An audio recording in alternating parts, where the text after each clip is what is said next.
ఎవరు ఎవరికి తోడవుతారో ఎప్పుడెందుకు విడిపోతారో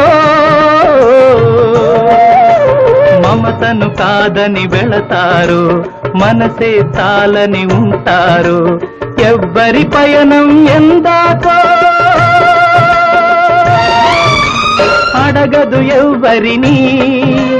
బదులే దొరకదని అడగదు ఎవ్వరిని బదులే దొరకదని ఓ బాటసారి ఇది జీవిత రహదారి ఎంత దూరమో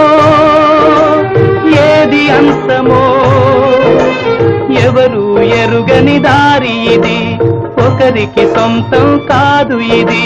ఓ బాటసారి ఇది జీవిత